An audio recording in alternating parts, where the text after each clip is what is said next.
नाज़रीन, Indian UPI ने अपना ही रिकॉर्ड तोड़ दिया है। यूपीआई के जरिए दिसंबर 2022 में 12.82 लाख करोड़ की ट्रांजैक्शन की गई है। হ্যালো বন্ধুরা, ওয়েলকাম টু বাংলা ডাটা। বন্ধুরা, আপনারা জানেন কিছু বছর আগে ভারতে একটি ইউপিআই নামক ডিজিটাল সিস্টেম শুরু করা হয়েছিল, যার মাধ্যমে খুব সহজেই মোবাইলের দ্বারা মোবাইল নাম্বার এবং কিউআর কোডের দ্বারা যে কোনো সময় ইচ্ছে মতো কোনো সমস্যাবিহীনভাবে টাকা লেনদেন করা যায়, যার জন্য কোনো এক্সট্রা চার্জ কিংবা সময়ের প্রয়োজন নেই। টাকা সেন্ড করার সাথে সাথেই সেটা রিসিভ হয়ে যায়। বর্তমান সময়ে আপনি ভারতবর্ষের যে কোনো শহর কিংবা গ্রামে টাকা লেনদেনের জন্য ইউপিআই সিস্টেম পেয়ে যাবেন, যার ফুল ফর্ম হচ্ছে ইউনিফাইড পেমেন্ট ইন্টারফেস। বর্তমান ভারতবর্ষে এই ইউপিআই সিস্টেমের জন্য টাকা লেনদেনের ক্ষেত্রে বলতে পারেন বিশাল উন্নতি ঘটেছে। আপনি কি জানেন আজকের দিনে দাঁড়িয়ে এ ধরনের টাকা লেনদেনের ক্ষেত্রে বর্তমান বিশ্বে ভারত 1 নম্বর রয়েছে। আর সেই দেখে পাকিস্তানের মিডিয়া থেকে জনগণ এবং সাথে সরকার কি বলছে জানতে হলে দেখতে থাকুন ভিডিওর শেষ পর্যন্ত। আর হ্যাঁ বন্ধুরা, আমাদের চ্যানেলে যদি আপনি নতুন হয়ে থাকেন তাহলে অবশ্যই চ্যানেলটি সাবস্ক্রাইব করে দিয়ে পাশে থাকা বেল আইকনের ঘন্টাটি বাজিয়ে দেবেন, যাতে করে পরবর্তী ভিডিও নোটিফিকেশন আপনাদের কাছে পৌঁছে যায়। इंडियन यूपीआई ने अपना ही रिकॉर्ड तोड़ दिया है। यूपीआई के जरिए दिसंबर 2022 में 12.82 लाख करोड़ की ट्रांजैक्शन की गई है। यूपीआई को 2016 में पब्लिक के लिए ऑफिशियली लॉन्च कर दिया गया था और देखते ही देखते पूरा भारत आज यूपीआई यूज कर रहा है। सिर्फ भारत में ही नहीं बल्कि दूसरे ममालिक ने भी यूपीआई में अपना इंटरेस्ट शो किया है। इसी के बरक्स अगर हम बात करें पाकिस्तान की, तो पाकिस्तान में इस तरह का कोई कॉन्सेप्ट नहीं है, बल्कि अभी तक लोग जो है कैश यूज करते हैं। इसी पर आज हम बात करने वाले हैं पाकिस्तान की आवाम से, तो आइए चलिए हमारे साथ। अस्सलाम वालेकुम। वालेकुम सलाम। आपका नाम? इजहार खोकर। इजहार, आपको पता होगा इंडिया की यूपीआई ऐप के बारे में। इस दफ़ा दिसंबर में इंडिया की यूपीआई ऐप ने जो है वो अपना भी रिकॉर्ड तोड़ दिया है ट्रांजैक्शन करने में। 12.82 लाख करोड़ ट्रांजैक्शन की गई है दिसंबर के महीने में यूपीआई के जरिए। क्या कहेंगे, 2016 में इस ऐप को पब्लिक के लिए लॉन्च किया गया था और देखते ही देखते पूरा भारत आज इस ऐप को ना सिर्फ जो यूज़ कर रहा है, बल्कि बहुत सारी और भी कंट्रीज़ हैं जो चाहती हैं इस ऐप को उनके ममालिक में भी लॉन्च किया जाए।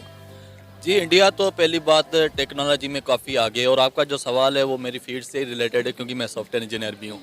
तो इंडिया काफ़ी आगे निकल चुके हैं टेक्नोलॉजी के हिसाब से, क्योंकि उन्होंने काम किया है, उन पे उन्होंने यूज़ किया है। अब आप देख रहे हैं कि पहले इंडिया में इंटरनेट फ्री हुआ करता था, लोगों को 2 GB फ्री में इंटरनेट दिया करता था, और यहाँ पे जब 200 के भी स्पीड आती थी, जबकि दुनिया में 5G भी लॉन्च हो चुकी है। तो ट्रांजेक्शन के हिसाब से इंडिया बहुत आगे निकल गई। ऐसी अब जो छोटे छोटे शॉपकीपर्स हो गए वो भी यूज़ कर रहे हैं, और ठेले वाले भी आप हो गए इंडिया में, वो भी वही ऐप्स यूज़ कर रहे हैं। जबकि यहाँ पे किसी अच्छे अब लाहौर में ही आप देख लें, किसी अच्छे एरिया में, कराची को पकड़ लें, काफ़ी मैदान में 50% लोगों को पता ही नहीं कि ऑनलाइन ऐप्स यूज़ कैसे करते हैं, क्या होती है, पेमेंट कैसे करते हैं। काफ़ी ऐसे मॉल्स वगैरह में आप जाएँ जहाँ पे ऑनलाइन पेमेंट भी नहीं होती। तो ये बहुत ज़्यादा इशू हमें फेस करना पड़ता है। जबकि मैं खुद इंटरनेशनल क्लाइंट के साथ काम करता हूँ, तो पेमेंट रिसीव करने में भी काफ़ी मसले आते हैं। जैसे कि आप पेपाल पकड़ ले, दुनिया का पहला नंबर फर्स्ट पे है पेमेंट ट्रांजैक्शन के हिसाब से, वो पाकिस्तान में नहीं है। पाकिस्तान में अगर आना भी चाहे तो पहले ये बात ये करते हैं कि पहले टैक्स कितना आप देंगे, ये कर, पहले आप उनको पाकिस्तान में लाएं तो सही, पहले ये मसले तो सॉल्व करें, फिर बात आती है बैंक वाले क्रेडिट कार्ड वगैरह की। अगर हम अपना बैंक अकाउंट किसी इंटरनेशनल किसी कंपनी के साथ अटैच करते हैं, तो जो पेमेंट हम रिसीव करते हैं उसमें काफ़ी मसले आते हैं। कभी कभार पेमेंट फंस भी जाती है, और जब सपोर्ट पे कॉल करो तो वो 2-2 घंटे तक कॉल लगी रहती है, कोई उठाता नहीं है। कोई अगर कॉल उठाए वो कहता है कि मसला आप सॉल्व कर लेंगे, लेकिन काफ़ी दिन तक वो सॉल्व नहीं होता। जबकि ये ऐसे मसले हैं जो शायद 1-2 घंटे तक सॉल्व होनी चाहिए। पाकिस्तान में आज तक कोई भी एक ऐसी ऐप लॉन्च नहीं की गई। यहाँ पर देखें, डिजिटल ट्रांजैक्शन का कोई कॉन्सेप्ट ही नहीं है लोगों के दिमागों में। इवन के अभी तक यहाँ पर कैश इतना ज़्यादा यूज़ होता है, इवन के लोग छोटी छोटी अमाउंट निकालने के लिए बार बार एटीएम के चक्कर निकालते हैं, और अक्सर या तो उनकी अमाउंट एटीएम में फंस जाती है, या ट्रांजैक्शन होती नहीं है, या फिर उनके साथ कोई हादसा पेश आ जाता है। बिल्कुल ऐसी बात है। अभी रिसेंटली मेरे साथ एक सीन हुआ था कि मैंने ट्रांजैक्शन की थी जेज कैश के थ्रू। अच्छा, ट्रांजैक्शन आगे पहुंची नहीं थी, और मैंने जब उन्हें कॉल की, वो कहते हैं कि ट्रांजैक्शन फंस गई है, ये आपको 15 दिन तक क्लियर हो जाएगी। अब 15 दिन तक मैंने कोई इंपॉर्टेंट ट्रांजैक्शन करनी हो और बैकएंड में मेरे पास पेमेंट ना हो, तो मैं क्या करूं? मैं वेट तो नहीं कर सकता 15 दिन, मतलब इतना स्लो है। मैंने उन्हें कहा कोई सिस्टम आप बना ले कि आप कोई जल्दी एक सिस्टम सॉल्व कर ले। अगर आपके पास बग है सिस्टम इस तरह का, तो आप सॉल्व कर ले, वो भी उन्होंने नहीं किया, फिर वेट ही करना पड़ा कोई। आप माशाल्लाह से सॉफ्टवेयर इंजीनियर हैं, आपको क्या लगता है क्या वजह है कि पाकिस्तान में डिजिटल ट्रांजैक्शन का कॉन्सेप्ट अभी तक लोगों के दिमागों में क्यों नहीं आया? Lack of technology in the Pakistan में बहुत ज़्यादा टेक्नोलॉजी की लेकनेस है, और यहाँ पे इतना ज़्यादा उनको ना देखा भी नहीं जाता टेक्नोलॉजी को। पहले अगर आप देखें कोई बात भी नहीं करता था, फिर जब पीटीआई आई है तब थोड़ा बहुत शऊर लोगों को आया है कि चलो वो काम कर रही है, काफ़ी जगह पे इन्वेस्टमेंट किया है, लेकिन काफ़ी इन्वेस्टमेंट नहीं होती जो इन्वेस्टमेंट टेक्नोलॉजी के लिए भी निकाले। और करप्शन सबसे बड़ी बात है, करप्शन जो हो रही है ओवरऑल, तो इस तरह के काफ़ी इश्यूज है पाकिस्तान में। করাপশন বন্ধুরা, করাপশন ভারতেও হয়, কিন্তু ভারতে অনলাইন ট্রানজ্যাকশনের সবচেয়ে বড় কারণ সেটি হলো সস্তা ইন্টারনেট। বন্ধুরা, আপনারা কি জানেন বর্তমান সময়ে ভারতের চেয়ে সস্তা ইন্টারনেট আপনি আর পৃথিবীতে কোথাও পাবেন না। ভারতে যখন জিও লঞ্চ হয় 2013 এবং 14 সালে, তখন ফ্রি ইন্টারনেট দেওয়া হতো, তবুও আনলিমিটেড। চিন্তা করা যায় সস্তা ইন্টারনেট এবং ফ্রি ইন্টারনেটের ফলে কি হয়েছে, ভারতে একটা ইন্টারনেট রেভলিউশন ঘটে গেছে, যার ফলে অনলাইনে যেসব কাজগুলো ছিল সেটা অনেকটাই বৃদ্ধি পেয়েছে। সেটা অনলাইন ট্রানজ্যাকশন হোক কিংবা অনলাইন যে কোনো কিছু অর্ডার। চলুন দেখি ভিডিওটির শেষ পর্যন্ত পাকিস্তানের জনগণ আসলে কি বলতে চাইছে। उस्मान, इंडिया की यूपीआई ऐप ने इस साल, जो पिछला साल गुजरा है 2022 दिसंबर में, अपना भी रिकॉर्ड तोड़ दिया है। इतनी ज़्यादा ट्रांजैक्शन की गई हैं, ऑलमोस्ट 12.82 लाख करोड़ ट्रांजैक्शन की गई है यूपीआई के ज़रिए। क्या कहेंगे आप इस हवाले से कि इंडिया ने जो है अपने आप को इतना ज़्यादा जो है वो डिजिटलाइज कर लिया है?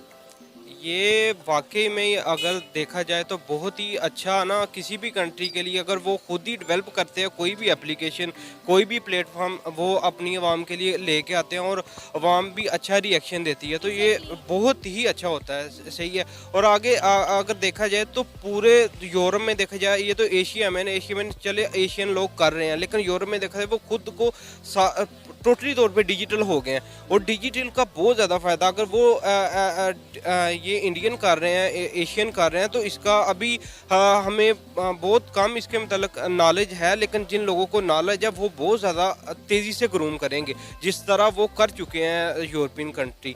इससे अब देखें ना, ट्रांजैक्शन कोई भी कर रहा है, अब पूरे इंडिया में वो मुतारफ़ करवा दी है एप्लीकेशन। आप और बाहर की कंट्रीज भी उससे चाह रही हैं कि हम अपने मुल्क में ये ऐप यूज़ करें। जी ऐसे ही है, चाइना में भी एप्लीकेशन, वो अब नेट कैश का तो टाइम ही ख़त्म हो गया, इसमें थेफ्ट के अच्छे भले प्रॉब्लम होती है थेफ्ट की। अब कराची में देख ले, बंदा सोच सकता है कि अब अपने साथ 10,000 ही लेके जाए, उसी जगह पे आपकी एप्लीकेशन में अगर आपने किसी को देने हैं, उसके पास भी एप्लीकेशन है, आपने जस्ट एक कोड याद रखना है, उसके ज़रिए आपने ट्रांजैक्शन कर ली, आप महफूज हैं।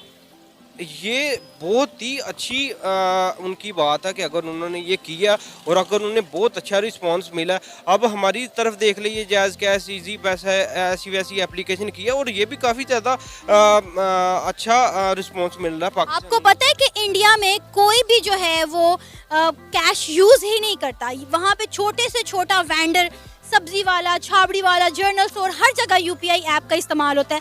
लेकिन पाकिस्तान में मुझे नहीं लगा, मैंने अभी तक कहीं पर इतना ज़्यादा इन चीज़ों का यूज़ देखा ही नहीं है। ऐसे ही है ना, असल में पहली बात तो एक तो इन्फॉर्मेशन नहीं है, बहुत ज़्यादा नॉलेज नहीं है लोगों को, और जो स्टूडेंट है उन्हें है वो इस तरीके के इस्तेमाल करते हैं एप्लीकेशंस, अब जैज़ कैश और दूसरा। लेकिन इंडिया में ये ऐसा सीन है कि उनके जो मिनिस्टर्स हैं वो भी इस चीज़ को ना फ़रोग दे रहे हैं कि नहीं आप करो, डिजिटल हो, इससे बहुत ज़्यादा आपको फ़ायदा होगा। अब वहाँ पे रेडी वाले भी यूज़ कर रहे हैं, तो कैसे रेडी वाले को पता चला, वो तो अनएजुकेटेड है, उससे तो नहीं पता चलना। लेकिन मेन ये है कि आपकी न्यूज़ में आ रहा है कि भाई आप डिजिटल हों, ठीक है, इससे बहुत ज़्यादा फ़ायदा होगा। कैंपेन्स लॉन्च की होगी, लोगों को अवेयर किया होगा इस हवाले से, ताकि हर बंदे को पता चले कि आपने इस तरह से। अब यहाँ पर देखें, गन पॉइंट पे कोई भी आता है, किसी को भी लूट कर चला जाता है, कोई भी यहाँ पे महफूज नहीं है। ऐसे ही है ये पाकिस्तान की सिचुएशन बहुत ही ज़्यादा हॉरिबल है, बंदा इमेजिन भी नहीं कर सकता। अब इस साल में पता नहीं न्यूज़ में बता रहे थे कि 100 क्रॉस कर गया, यही स्ट्रीट क्राइम में ना डेथ रेशो इतनी ज़्यादा हो गई है। तो इसी वजह से होगा ना, जिसने भी आना उसने पैसे देखने, अब जिसके पास पैसे होंगे तो उसका ऊपर से वो अनएम्प्लॉयमेंट का भी शिकार है, तो उसके पास अगर 10,000 है तो वो तो कहेगा 10,000 बाजे। इस तरह की ऐप से इंडिया की इकोनॉमी को कितना बूस्ट मिला होगा? इकानमी को डेफिनेटली बहुत ज़्यादा बूस्ट मिलेगा। अब आप पाकिस्तान में देख लें या पूरी दुनिया में देख लें, फाइबर वगैरह और अमेज़ोन का काम है वो पाकिस्तानी इंडियन कर रहे हैं, तो बाहर से डॉलर्स आ रहे हैं, हम भी करते हैं। आपको पता है इंडिया की एक ऐप है यूपीआई, उसने डिजिटल ट्रांजैक्शन में अपना ही रिकॉर्ड एक बार फिर से तोड़ दिया है। 2016 में इसको लॉन्च किया गया था पब्लिक यूज़ के लिए। आज पूरा भारत जो है डिजिटल ट्रांजैक्शन कर रहा है, यूपीआई के ज़रिए जो है हर बंदा जो है वो पेमेंट कर रहा है। पाकिस्तान में कोई कॉन्सेप्ट नहीं है। आप देख सकते हैं, मेरा ख्याल है इस वक्त हम जिस मार्केट में खड़े हैं, एक जगह पे भी आप इस तरह से पेमेंट नहीं कर सकते। क्या रीजंस है?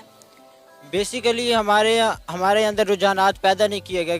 World is going to globalization ना, digitalization. So in Pakistan we don't encourage digital apps, we say that we transact hand to hand cash which is unsecure. ये बहुत ज़्यादा रिस्की होता है, बड़ी ट्रांजैक्शन कैश टू कैश करना, इसलिए डिजिटल ऐप्स का होना लाजमी है और अवेयरनेस पैदा करनी चाहिए। स्टूडेंट्स को डिजिटल ऐप्स के बेनिफिट्स बताने चाहिए, स्कूल्स में कॉलेजेस में उनको ग्रूम करना चाहिए, बाकायदा प्रैक्टिकल क्लासेस होने चाहिए आई नेट ट्रांजैक्शंस के ऊपर ना, ताकि वर्ल्ड आईटी की तरफ बहुत तेज़ी से डेवलप कर रही है, तो बेहतर है कि हम भी खुद को सेट करें। इंडिया की इस यूपीआई ऐप ने जिस तरह अपनी जगह बनाई है और बहुत सारी कंट्रीज इसको यूज़ करना चाह रही है, क्या कहेंगे कितनी बड़ी कामयाबी है यूपीआई ऐप की कि हर साल मतलब कुछ महीनों बाद वो अपना रिकॉर्ड खुद ही ब्रेक कर देते, इतनी बड़ी तादाद में ट्रांजैक्शन की जाती है यूपीआई के ज़रिए। बेसिकली उन्होंने अपने स्टूडेंट्स को इस तरह ग्रूम किया है कि आज देखिए गूगल का सीईओ और बड़े बड़े जितने भी हैं बड़े ब्रांड्स उनके सीईओ इंडियंस ही हैं।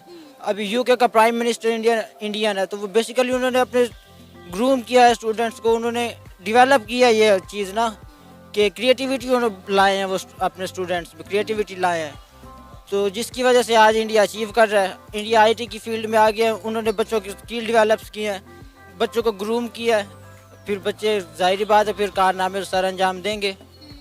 पाकिस्तान में इस तरह से क्यों ग्रूमिंग नहीं हो रही हमारी यूथ की? कहते हैं कि यूथ किसी कौम और मुल्क का सरमाया होता है, लेकिन हमारी यूथ की उस तरह। আরে দিদি, এ ধরনের অ্যাওয়ারনেস ও গ্রুমিংয়ের জন্য শিক্ষার প্রয়োজন হয়, ধর্মের নয়। আর আপনাদের দেশে শিক্ষার চেয়ে ধর্মের গুরুত্বটা বেশি। আপনারা ধর্মের চাষ করেছেন আর শিক্ষার ফল চাইছেন, এটা কি সম্ভব? না। তো বন্ধুরা, এই ছিল আজকের ভিডিওটি যদি ভালো লাগে তাহলে অবশ্যই চ্যানেলটি সাবস্ক্রাইব করে দিয়ে পাশে থাকা বেল আইকনের ঘন্টাটি বাজিয়ে দেবেন, যাতে করে পরবর্তী ভিডিও নোটিফিকেশন আপনাদের কাছে পৌঁছে যায়।